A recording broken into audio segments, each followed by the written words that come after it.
Tienen que aprender porque algún día van a ser abogados del club. ¿Ya? Empezamos de el RTC, el LPA, la comisión calificadora, la comisión de recepción, el máximo ejecutivo, ¿no? La unidad administrativa, la unidad jurídica, qué es el DBC, características del DBC, qué son las garantías, qué tipo de garantías, qué finalidades tienen, en qué porcentaje son las garantías.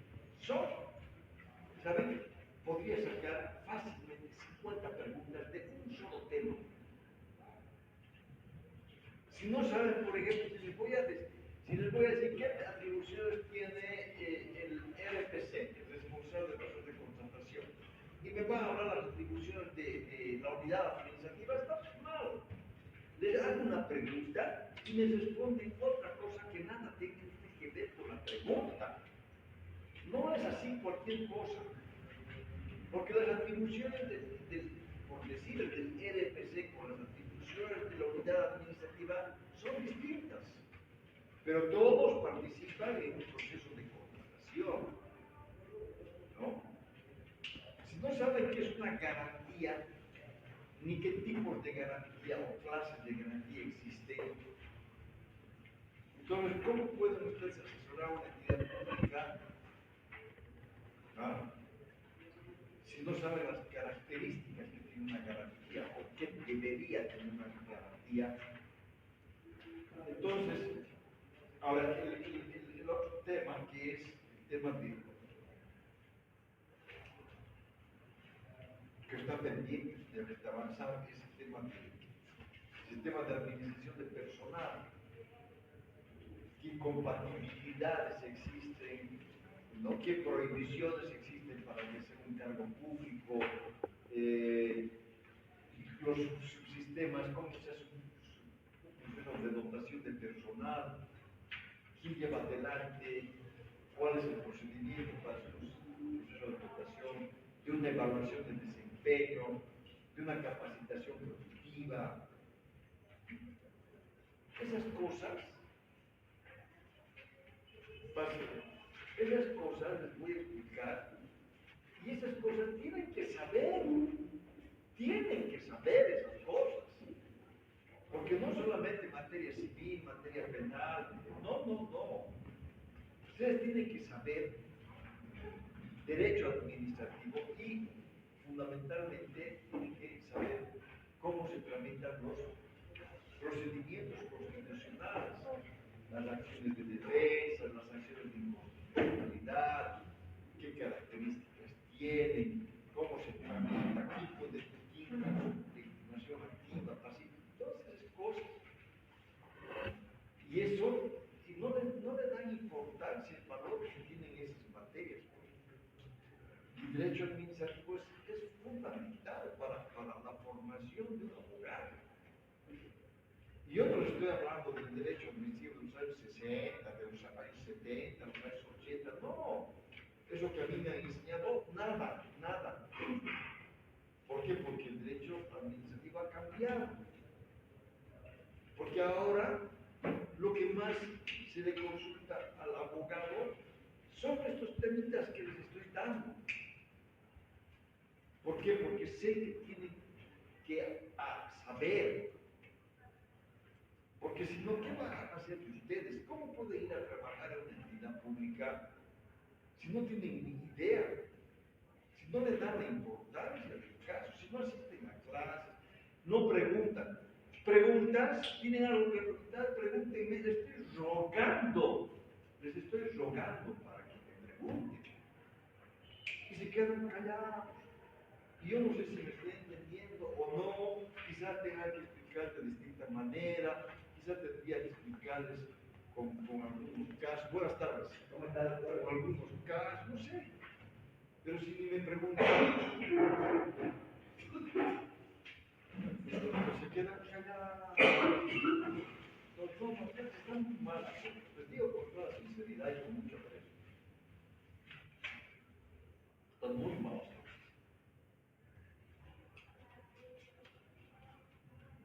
No tienen nada de interés.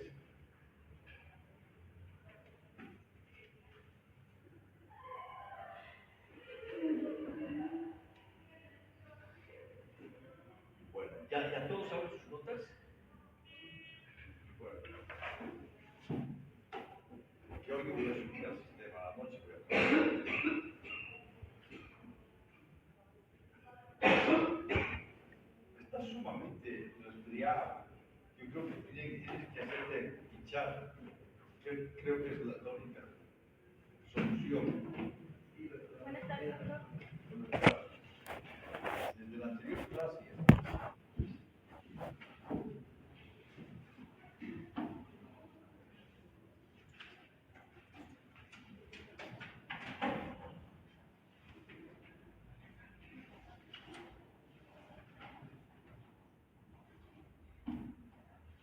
Sinceramente les digo, por favor, sin ánimo de mellar su unidad, ustedes, el rendimiento de una mayoría es pésimo, es increíble.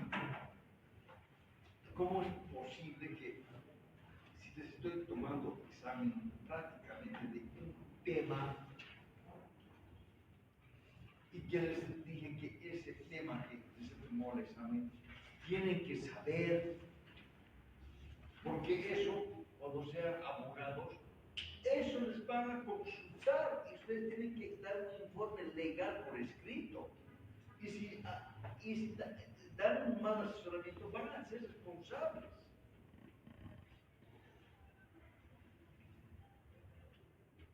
Entonces,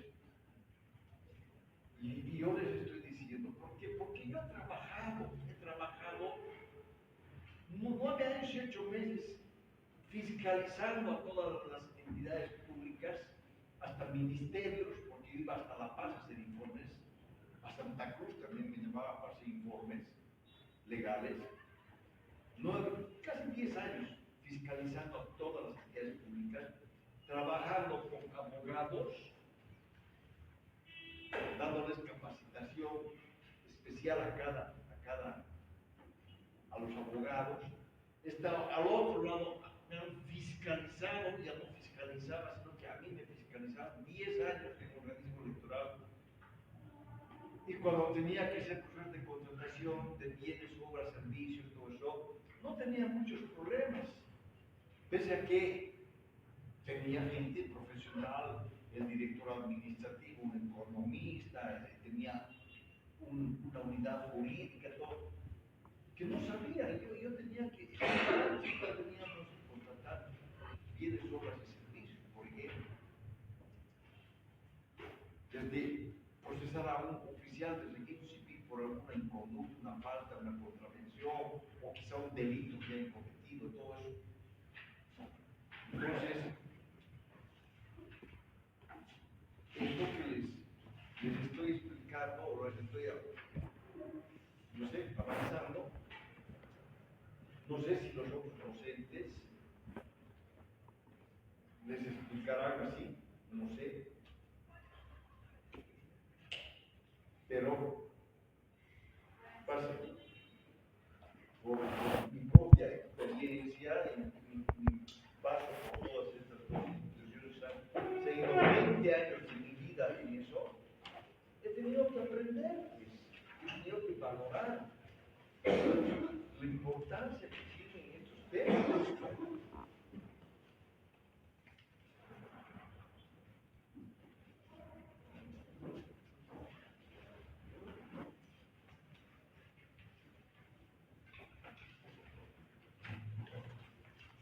Gracias.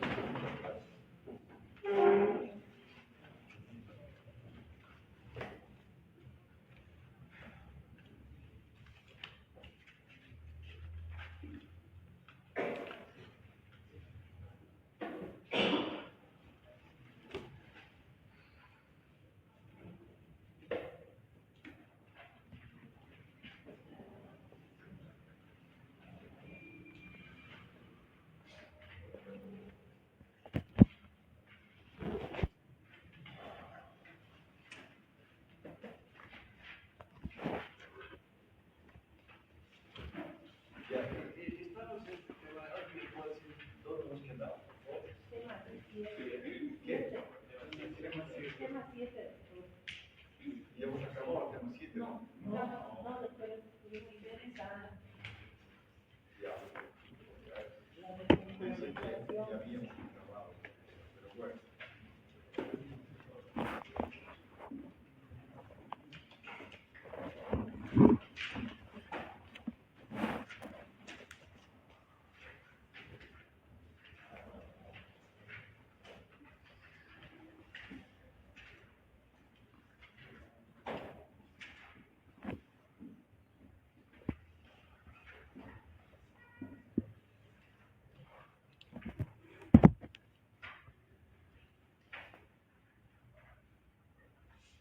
entienden algo, me dicen, me preguntan, ¿ya? Yo no me voy a molestar, por favor. ¿Dónde estamos en el tema 7? La descentralización, ¿qué es la descentralización?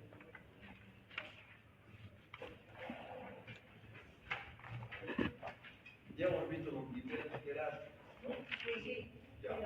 El nivel superior, el ejecutivo, el operativo, la descentralización también. ¿Y los organigramas? Los organigramas, ¿qué es la descentralización? Sí, doctor, se ha quedado en nivel. Después de niveles. Después del nivel jerárquico pasamos a mirar los siguientes.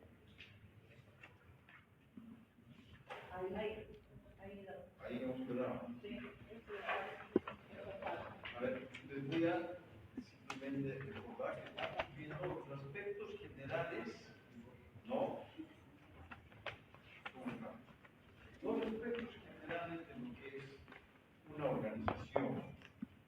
Algunos temitas que tienen que saber para poder fácilmente entender el sistema de organización administrativa, ¿no? Este tema del sistema de organización administrativa,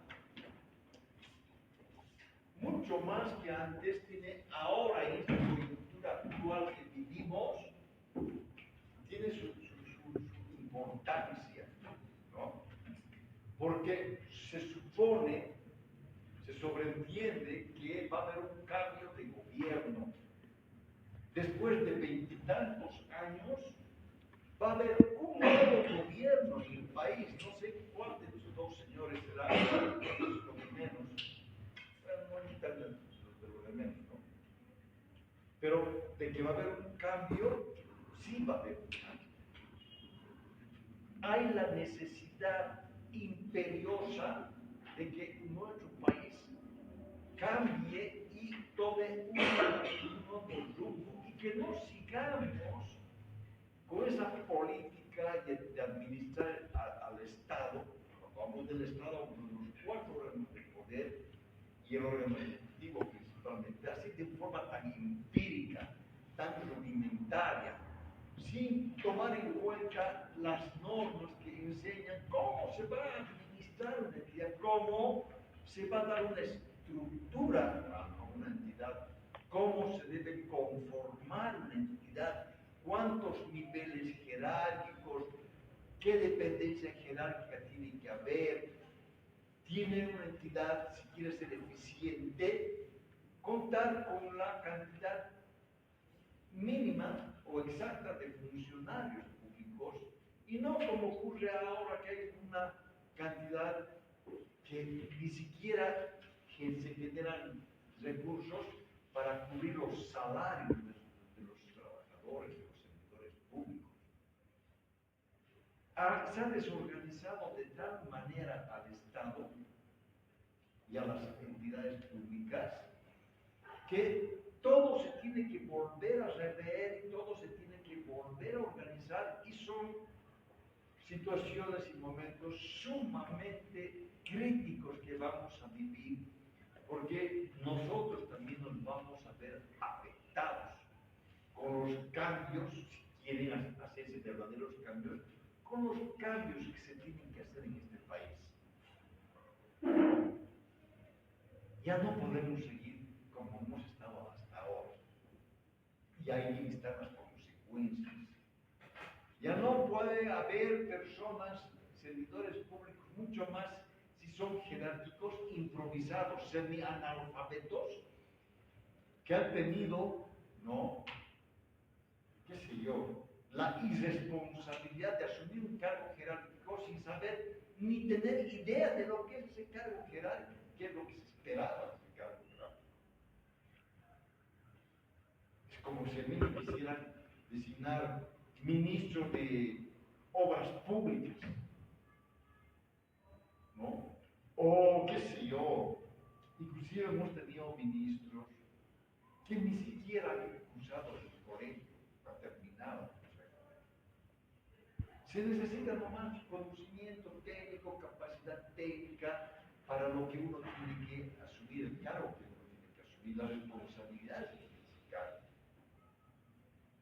Sin ser discriminatorio ni machista, nada, hemos tenido dos ministras de justicia, que es lo peor que hay en el país, la justicia, la más cuestionada, dos ministras de justicia que no han estudiado derecho, ¿no? Yo me acuerdo la última, la señora, quizás de buena fe, ¿no? De buena fe, dijo, voy a inspeccionar los juzgados. Y entiendo que ellos han empezado a recorrer algunos departamentos para ver cómo se estaba administrando justicia en cada vez. Y aquí en Cochabamba ha pasado eso, no sé si ustedes se han enterado de eso, ¿no? Yo me acuerdo que inclusive a ella la han entrevistado y se sentía, qué sé yo, ¿no? Decepcionada. Cuando de una manera sorpresiva fue a un juzgado y como era una señora de pollera, ¿no? Ni la hora, nadie se dio cuenta ni la reconoció, que era la ministra de Justicia. Y la trataron muy mal, de una forma despectiva, ¿no? Cuando pidió audiencia con el juez, el mismo juez, ¿no? No se dio cuenta que estaba hablando con una autoridad, ministra de Justicia. Y cuando finalmente ella se identificó, dijo, yo soy la ministra de Justicia, todo ha cambiado. Y se han sorprendido. No sabían qué hacer, se han desesperado, se han puesto nerviosos, todo, y la han marcado. Si ella simplemente quería buscar información, quizás de buena fe quiso hacer algo, pero así no se arregla el problema de la justicia en el país, ¿no? Aquí no es ni con chicote ni con látigo los jueces, los vocales, no. Aquí tiene que haber una reforma estructural del órgano judicial, está muy mal, ¿no?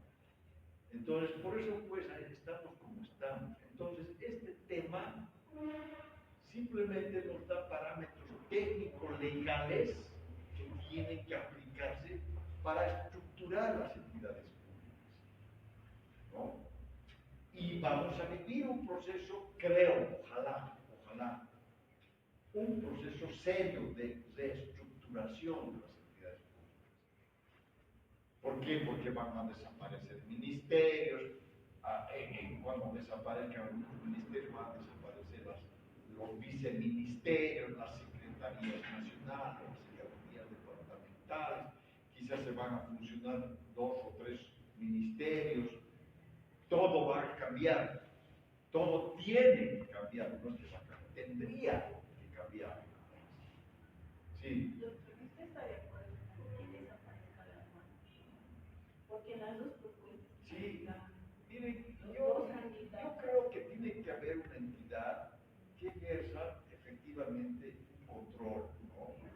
Y que se dé legalidad al accionar de todos los bolivianos y las bolivianas, ¿no? Los importadores que paguen lo que deben pagar, lo que tienen que pagar, pero que no los extorsionen, no los estafen, no les decomisen su mercancía y les pongan una serie de chata. La aduana, lamentablemente, es una de las entidades más corruptas que hay en el país, quizá a nivel de la policía. Pero no por eso voy a hacer desaparecer la aduana. Es como decir, voy a hacer que no haya policía en Bolivia, no son unos mafiosos. No es así. O lo que inclusive yo pensé que era un hombre muy capaz, es un hombre capaz, realmente.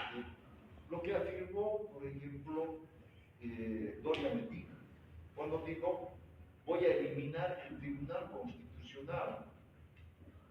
¿Por qué? Porque hay unos autoprorrogados que siguen en su cargo ilegalmente.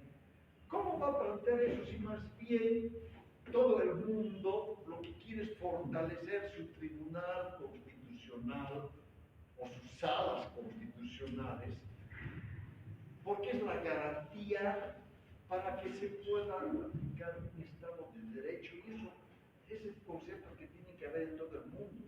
Si queremos hablar de un Estado de Derecho, tiene que haber un ente rector que es Tribunal Constitucional, ¿ya?, que va a ejercer algo fundamental en el país, el control de constitucionalidad, que todo el accionar de los servidores públicos, de las entidades públicas, de las personas, de los cuatro órganos de poder, esté en sujeción a lo que es la Constitución, a sus principios, sus preceptos, qué sé yo, ¿no?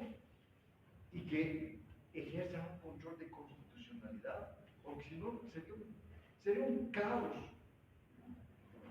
Entonces, afirmar de que va a suprimir el Tribunal Constitucional es un gravísimo error. No sé qué asesoramiento habrá tenido Doña Medina que le ha sugerido eso, por ejemplo. O será quizá una conclusión que la sacaron, pero que se consulte a los de la materia, ¿no? En fin, ese es un gravísimo error que ha cometido, ¿no? El Tribunal Constitucional tiene que seguir existiendo, ahora que los magistrados sean mafiosos, corruptos, autoprolongados, delincuentes, eso es otra cosa. Eso es otra cosa.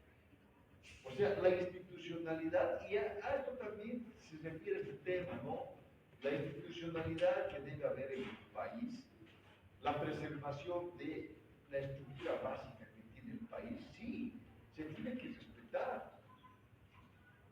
Ahora, hay que hacer un diseño organizacional, un rediseño organizacional, qué sé yo, sí, es necesario.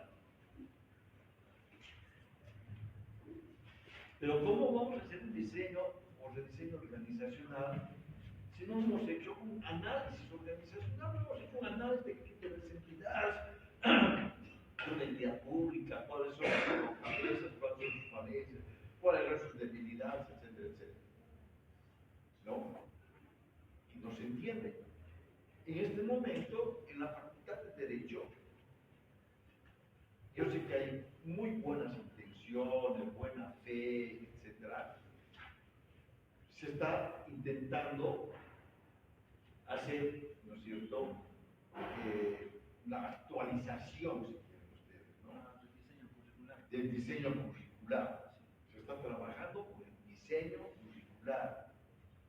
Para hacer un nuevo diseño curricular, se tendría que haber hecho un análisis, ¿no?, previo, ¿no?, y el resultado de ese análisis va a abrir la puerta para que se haga un diseño o un rediseño, ¿ya?, en el caso nuestro curricular. Si uno quiere hacer cambios profundos en la Facultad de Derecho, no está hablando de organizar de la Facultad de Derecho, se tiene que hacer un adecuado análisis organizacional. ¿Qué ha pasado con nuestra facultad? De la noche a la mañana, un decano X, por lograr apoyo de los estudiantes, porque hay una paridad, ¿no es cierto?, en el manejo de la decanatura, en fin, les ha ofertado quitar un año de estudio a la facultad y después de, cuando eran 5 años, se han decidido que sean 4 años de estudio. Yo, todo el mundo feliz. Mejor si es un año de estudio y soy abogado, mejor. ¿No? Antes había sistemas semestralizados, ¿no? Seguimos en el tema.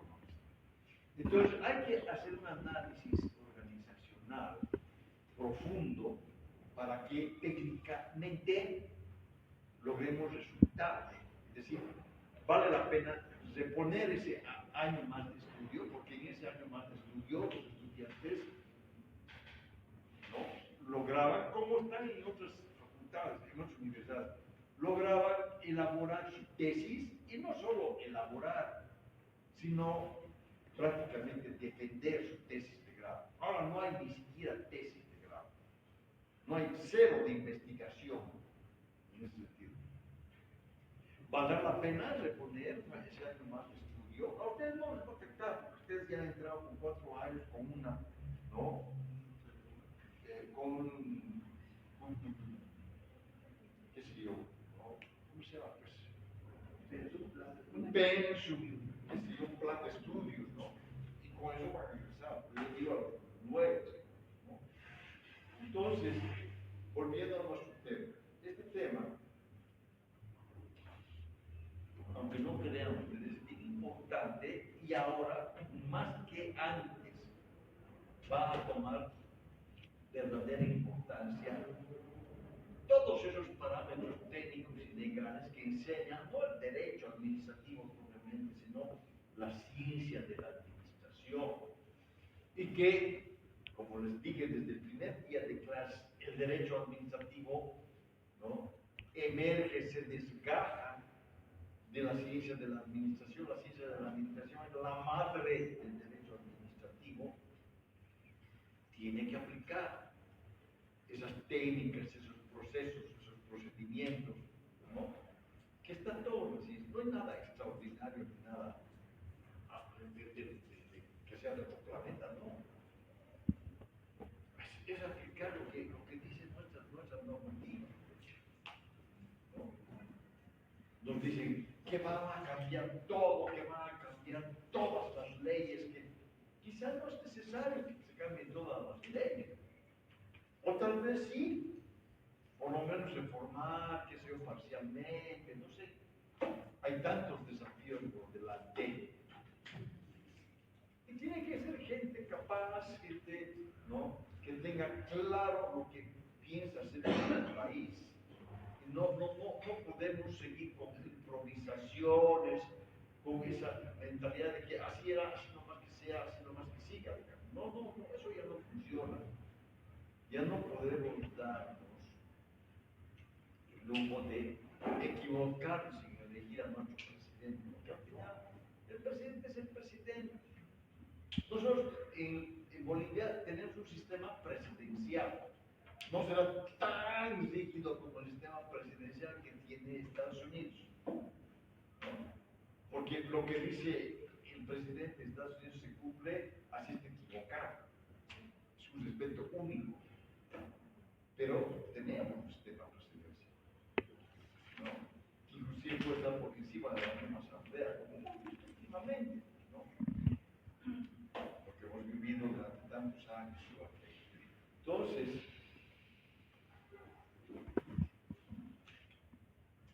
ojalá nuevamente se retome la institucionalidad en el país, porque no hay una institucionalidad. Todo se ha destruido en este país, de verdad, ¿no? Y bueno,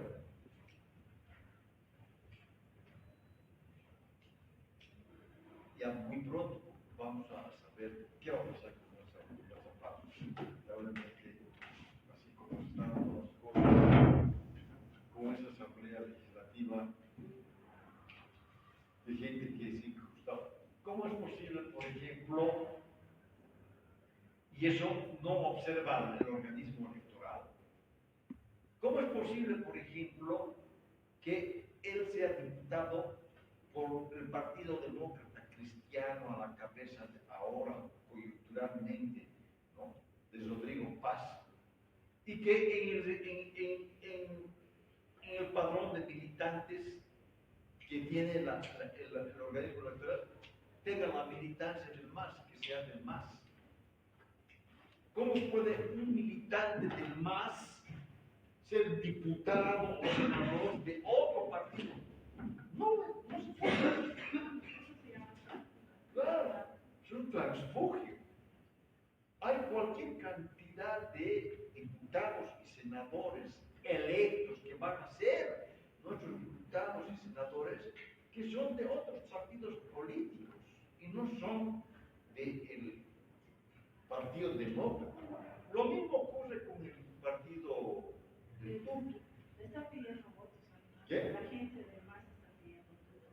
Por eso. Ha salido recién que el Nelson Pollo, que también se ha equivocado, entonces él está pidiendo votos. Entonces, eso no se puede ser. Cuando se inscribe una candidatura, se revisan que cumple con todos los Luego se hace una revisión, porque hay un plazo para revisar, ¿no?, otros aspectos que son fundamentales para ese candidato. Inclusive se puede recibir impugnaciones y todo contra un candidato. Y ahí, por ejemplo, si hay un diputado de la circunscripción 20 inscrito, por el Partido Demócrata, resulta que decía de otro partido que no, nada tiene que ver. Entonces, esa es una causal para su inhabilitación. Aquí no se inhabilitaba a nadie. Entonces, ¿qué se puede esperar, no? Esos negociados, ese transfugio que se va a dar al interior, unos se van a pasar a otros, de unos a otros. Va a ser un desastre en cuanto a la asamblea, ¿no? Sí. Bueno, recién nos estamos enterando que hay gente que nada tiene que ver con esas dos organizaciones que ha logrado, ¿no?, la segunda vuelta. Bueno, otro aspecto de los aspectos generales que estamos hablando es la descentralización, ¿no?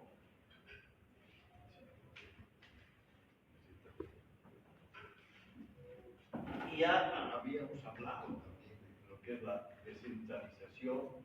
¿Ya? Es necesario que haya procesos de descentralización en el accionar del Estado. ¿Ya?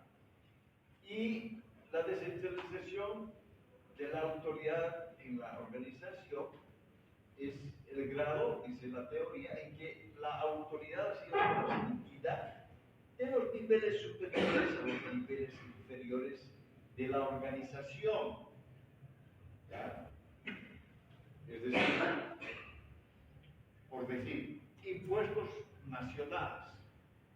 ¿No? Hay una oficina central que así debe ser, ¿no?, que es la Dirección Nacional de Impuestos Internos, ha descentralizado sus actividades en los 9 departamentos, creando, bueno, ¿no?, las direcciones departamentales de impuestos internos.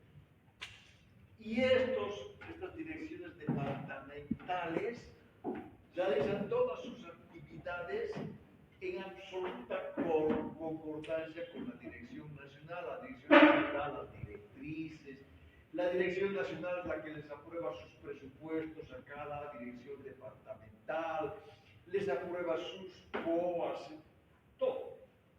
Esa es una descentralización. Una instancia superior, ¿no?, tiene la necesidad de delegar autoridad a instancias inferiores. La descentralización también se da entre personas. Cuando el superior jerárquico delega atribuciones, no responsabilidades a un servidor público inferior en grado, ¿no?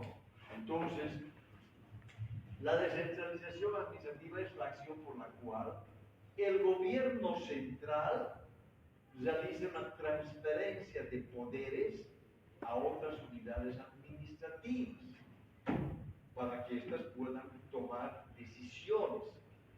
Es decir, implica autonomía de gestión, manejo de recursos y toma de decisiones. Por el mismo ejemplo, la Unidad Central de Impuestos Internos tiene la necesidad de descentralizar sus actividades a unidades departamentales, les da su autonomía de función, les da su presupuesto, ellos se administran, etcétera, etcétera, pero no es una autonomía plena. ¿Por qué? Porque no tienen la facultad normativa. Las entidades descentralizadas no aprueban sus propias normas. Entonces, la diferencia de una entidad descentralizada con una entidad autónoma es que en esta, sí, como dice acá, ¿no?, hay cierta autonomía de gestión, ellos manejan sus recursos económicos, etcétera, y toman decisiones también, todo, ¿ya? Pero no es una autonomía plena. ¿Por qué? Porque no se norma. Por ejemplo, las universidades del sistema público sí son autónomas. ¿Por qué? Porque a través de sus, ¿cómo se llama? Porque a través de sus consejos universitarios se norman. Nosotros administramos, manejamos nuestros propios recursos que nos transfiere TGN, ¿no? Y nadie puede meterse a la autonomía universitaria, lo que más se defiende y se debe seguir defendiendo, porque es la esencia misma de una universidad pública autónoma. ¿Ya? Administra su personal, administra sus recursos, qué sé yo, sus contenidos temáticos, habla de la libertad de cátedra, tantas cosas. Es autónoma, ¿por qué? Porque se autolegisla, se autogobierna, ¿no? Entonces, es necesario hacer una descentralización administrativa. Es necesario descentralizar tareas que debe necesariamente ejecutarse, ¿no? Y cuando, por ejemplo, hablamos de una entidad eminentemente descentralizada, como es, puede ser interno, puede ser la Guardia Nacional, ellos van a necesariamente seguir las directrices y van a aplicar las normas que emitan estas instancias máximas, ¿ah? Superior, claro, ¿no? No pueden ellos normar nada en absoluto, ni siquiera una simple resolución administrativa. Todo lo que el aspecto normativo define en la máxima instancia, ¿no? Y bueno, de eso se trata, ¿no? La descentralización. Y por eso es que hay estructuras organizacionales que se muestra, ¿no es cierto?, de cómo está estructurada una entidad en su unidad central y sus unidades descentralizadas. También perfectamente se puede saber eso, ¿ya? Otro aspecto importante de estos aspectos generales de una organización son los organigramas. Los organigramas son obligatorios. Toda entidad pública, sin excepción, tiene necesariamente que contar con su propio organigrama. Y un organigrama es una representación gráfica simplificada de la estructura que ha decidido tener una entidad. Y ese organigrama puede mostrar la totalidad de la estructura de una entidad o la parte de esa estructura. ¿Ya? Por ejemplo, la gobernación tiene un organigrama gigantesco que seguramente llena toda esta pared, todas las unidades, direcciones que dependen de la gobernación, ¿no? Se puede, a través de un organigrama, mostrar toda la estructura, ¿no?, que tiene una gobernación. Pero también se puede, de una forma gráfica simplificada, mostrar una parte de esa organización, ¿no? El CEDUCA, el CEDES y tantas entidades que dependen de la gobernación, se puede mostrar. Entonces, como les acabo de decirles, los organigramas son representaciones gráficas simplificadas, total o parcial, de la estructura formal que ha adoptado una organización en un momento determinado. Los organigramas no son estáticos, pueden cambiar. Depende de la estructura que esté asumiendo el líder, ¿no? Estos organigramas tienen finalidades, ¿no? Por ejemplo, va a un organigrama a establecer la división de funciones en niveles jerárquicos. Es muy simple, agarra un organigrama y ve cómo está estructurada una entidad. Y ya puede tener una idea clara de cómo está estructurada una entidad. Ya, para eso sirven los organigramas, ¿no? Cuando yo por primera vez pisé el organismo electoral, yo no tenía idea de lo que era el organismo electoral. Claro, sabía algo de materia electoral, pero en cuanto a su estructura, su funcionamiento, no sabíamos si uno trabajaba ahí. Entonces, he pedido organigramas, he pedido manuales, flujogramas. Y en el organigrama ya sabía cómo estaba estructurada. Y esa vez la corte departamental no nos daba mayor información, ¿no? Fija las líneas de autoridad y de responsabilidad, eso es muy importante. Fundamentalmente eso se puede apreciar nítidamente en un organigrama vertical, que vamos a ver cómo es un organigrama vertical. ¿Ya? El organigrama señala las líneas de comunicación. Esto es fundamental. Eso no funciona en el país. Los famosos canales de comunicación, que pueden ser internos o externos, no funcionan en el país. Y si no hay adecuados canales de comunicación donde se emana una orden y existe una ruta, un camino para que se ejecute y se cumpla esa orden, a veces no se cumple porque no hay adecuados canales de comunicación. Y en un organigrama podemos ver cómo están, ¿no?, las unidades, ¿no?, las jefaturas, los departamentos, los niveles jerárquicos, cómo están estructuradas, ¿no?, cómo están estructurados los canales de comunicación, todo eso. ¿Ya? Establece las relaciones de dependencia entre estos, los grados de dependencia, ¿no? En la administración pública, los grados de dependencia son muy, ¿qué? Son muy marcados, son muy, hay una palabra, muy distintos, ¿no? Y eso muestra el organigrama.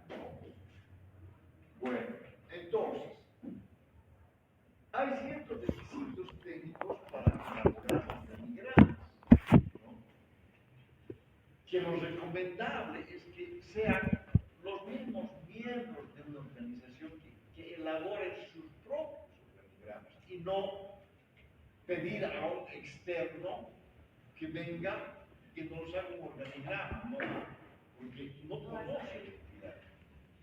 ¿Qué mejor que un mismo servidor público que trabaja en la entidad elabore los organigramas de su entidad, ¿no? A ver, primero que los organigramas tienen que ser claros y no tener muchos niveles jerárquicos. A veces uno ve un organigrama que hay que ver con lupa los niveles jerárquicos, una estructura monumental que no debería ser así. Tiene que ser lo más simples organigramas posibles, ¿ya? Y no tener muchos niveles jerárquicos. Otro requisito técnico es que se debe representar en lo posible todos los niveles. Por el caso, por ejemplo, de una gobernación, se tiene que elaborar un organigrama general donde muestre toda la estructura que tiene la gobernación.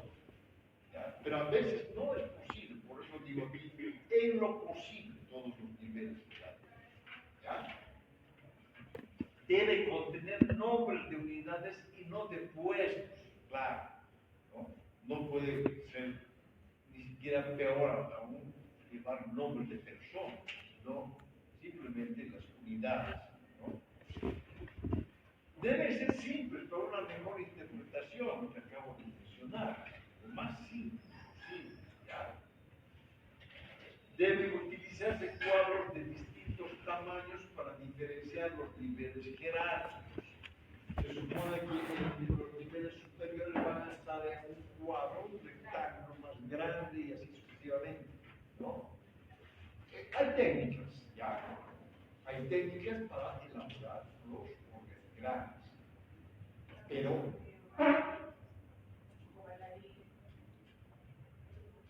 y la norma dice, reitero, que todas las entidades públicas tienen que elaborar y contar con sus propios organigramas. Ese es un trabajo, es una tarea importantísima que el nuevo gobierno tiene que hacer, de obligar a todas las entidades públicas a actualizar sus organigramas, tomando en cuenta la nueva estructura organizacional que va a tener esa entidad. Ya no va a ser lo mismo, no puede ser, no tiene que ser ya lo mismo. Se tiene que ver todo, se tiene que mejorar todo, recuperar, rescatar lo mejor y desechar lo que no mejor. Eso es lo que tiene que ser, ¿ya? Si queremos hablar de un verdadero cambio, ¿ya? Hay diversos tipos de organigramas, ¿ya? El organigrama vertical es el más aplicado, el más conocido y es el que mejor muestra a la estructura organizacional. Y su lectura es de arriba hacia abajo. Enseguida les voy a mostrar un organigrama vertical. Es el de mejor comprensión y es el más fácil de elaborar.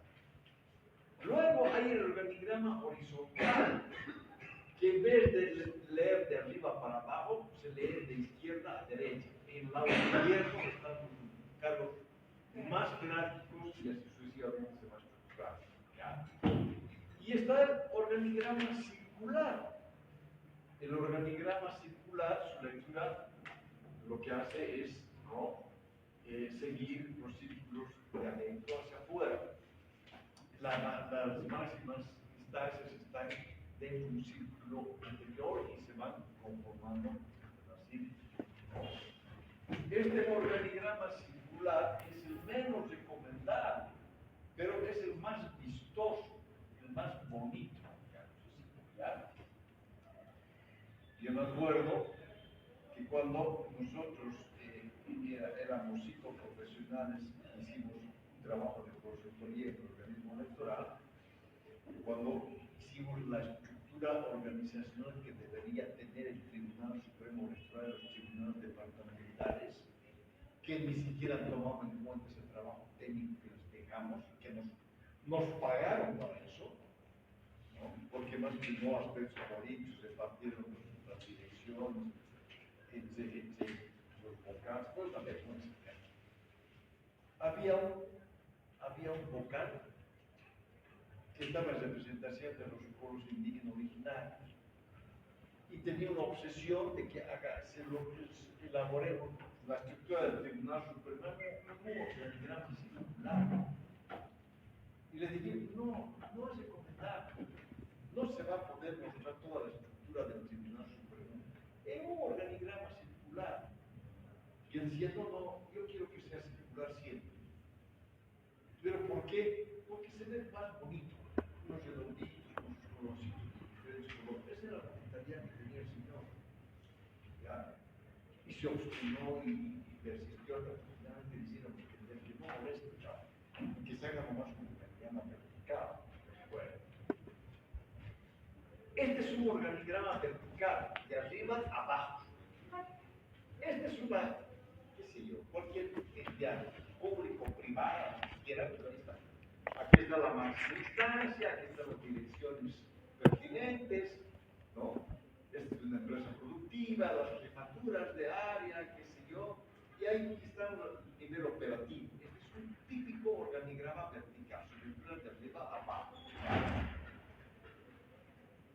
otro es un organigrama horizontal.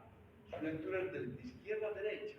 Aquí estamos con lo mismo, la misma entidad, la misma estructura. Aquí está la máxima instancia, la gerencia general, las gerencias pertinentes de esa estructura y así sucesivamente. Su lectura es de izquierda a derecha. Se puede perfectamente mostrar la estructura de una entidad a través de un organigrama horizontal también. ¿Ya? Y este es un organigrama circular, ¿no? Como pueden ver, ¿no? Los puestos máximos están al centro y se van desgajando los demás, etc. Y hay a veces organigramas circulares gigantescos donde a veces es una complicación entender la estructura a través de un organigrama circular. No dijiste, estoy en clases. Después, ya. Ya, después. Entonces, hay otro tipo de organigramas, pero los más conocidos son estos tres tipos de organigramas. Y el que más se aplica es el organigrama vertical. ¿Ya? Es el organigrama vertical. A ver, hasta aquí hay alguna pregunta que quieran hacer. ¿Vale?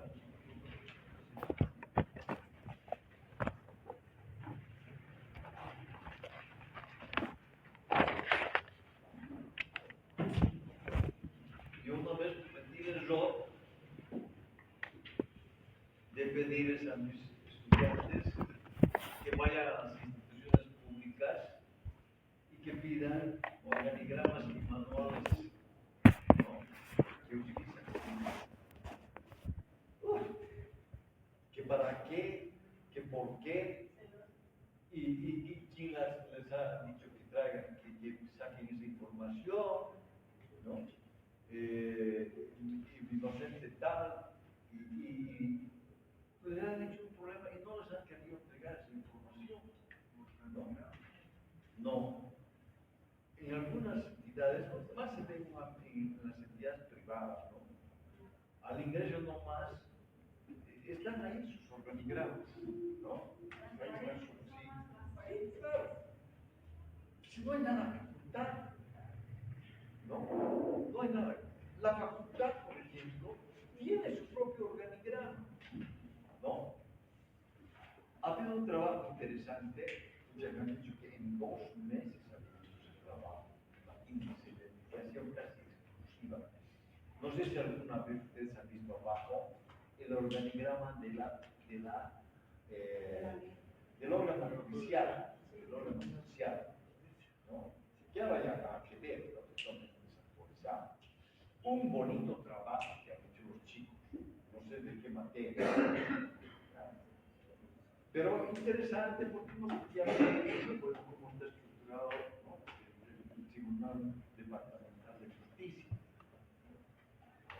A Bangkok también ha habido un organigrama de la facultad, no sé si alguna vez han visto. Qué lógico, ¿no? Ha estado un tiempo ahí, todo eso. Al final, mucho no le daban importancia. Que ahora ya es diferente también, ¿no? Por eso es que no actualizan sus organigramas, por ejemplo, en nuestra universidad, porque cada vez aparecen más cargos, se crean más ítems, que no sé si se justifica o no, y cada vez más va creciendo y creciendo y creciendo, creciendo todo lo que es la unidad, ¿no?,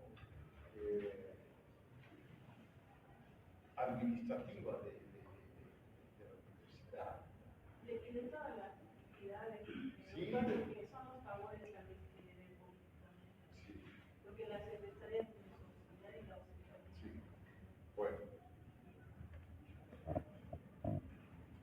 La próxima clase vamos a acabar esto y vamos a inmediatamente avanzar en los temas complementarios que llamamos el sistema mismo, ¿ya? Vamos a hablar de los manuales, la importancia que tienen, las desventajas que tienen los manuales, ¿ya? Vamos a hablar de los tipos de manuales que existen, vamos a hablar los diagramas de flujo y con eso terminamos esta parte para inmediatamente avanzar en otro tema. Lo que más quiero es avanzar y después vamos a avanzar en el sistema de administración de personal. Este tema es uno de los más consultados en los abogados. ¿Ya? Es lo que más se consulta con el tema de contratación de tiempo, ¿no?